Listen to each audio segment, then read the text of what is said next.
On a tous déjà entendu que c'est les courtiers qui sont responsables de la hausse des prix de l'immobilier. Mythe ou réalité?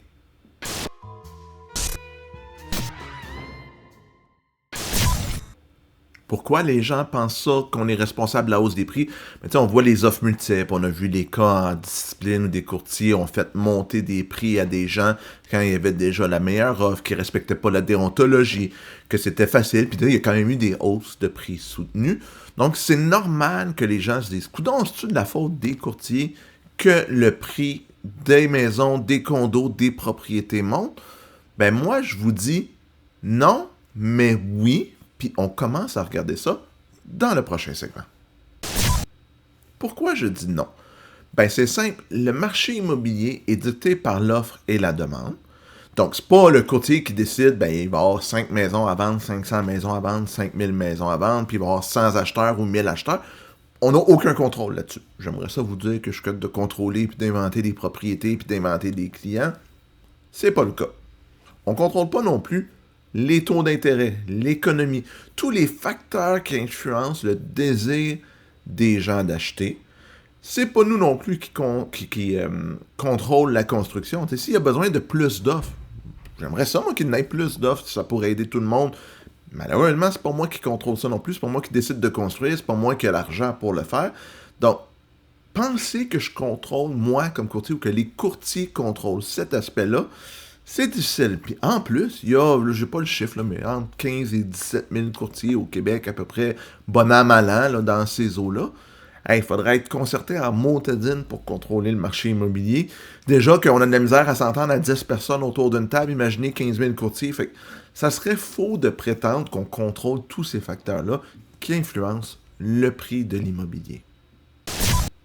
Le prix d'une propriété, c'est décidé par l'acheteur, même pas par le vendeur. Le vrai prix, la vraie valeur d'une propriété, c'est ce qu'un acheteur est prêt à signer sur une offre d'achat et que ça se rend jusqu'au bout. Le vendeur peut vouloir 1 million pour sa propriété, mais si un acheteur est juste prêt à payer 650 000, la valeur de la propriété, c'est pas 1 million, c'est 650 000.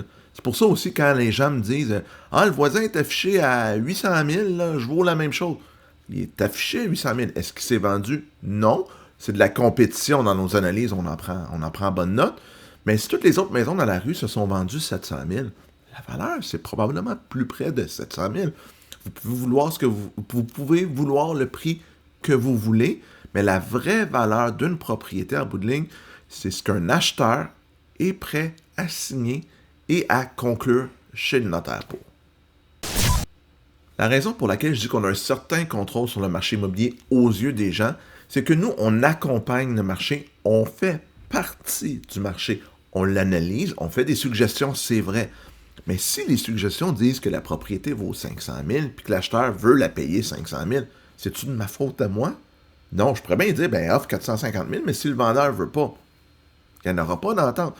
Donc, oui, on contrôle, mais oui, on analyse. Oui, on conseille en fonction des informations qu'on a, mais ni d'un bord ni de l'autre. On ne va jamais forcer un acheteur ou un vendeur à signer un prix. On va lui donner les arguments, les faits, lui donner notre opinion avec l'information disponible, mais on ne prendra pas la décision pour eux. Donc, quand les gens disent on a une influence sur le marché, ben oui, on l'a dans notre rôle de conseil, mais notre rôle de conseil est basé sur des faits et sur des données que nous, on ne contrôle pas. Donc, oui, on a une certaine influence, mais pas si grande que ce que les gens pensent vraiment. Les vraies raisons pourquoi les prix ont monté beaucoup.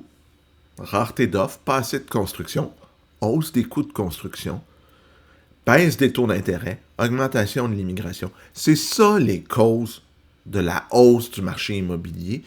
Il n'y en a pas d'autres directement. Après ça, là, on pourrait nommer, ben, c'est-tu parce qu'il y a eu plus d'immigration ou c'est les taux d'intérêt lequel a eu le plus d'influence? On peut avoir le débat longtemps là-dessus, mais c'est ça les causes de la hausse des prix, c'est l'offre et la demande et tous les facteurs qui ont une influence dessus. Ce n'est pas les courtiers qui sont responsables de la hausse comme telle, mais on fait partie du marché, donc la perception du public, c'est normal qu'elle soit comme ça. Dites-moi ce que vous en pensez en commentaire. Y a-t-il des choses qui peuvent être faites par les gouvernements, par la population pour aider à contrôler le prix de l'immobilier de façon réaliste? J'aimerais bien ça vous lire. Si vous avez aimé la capsule, faites un pouce en l'air, ça serait super apprécié. Abonnez-vous à la chaîne. On va continuer à parler d'immobilier régulièrement, puis on se revoit la prochaine fois pour une autre capsule. À bientôt tout le monde!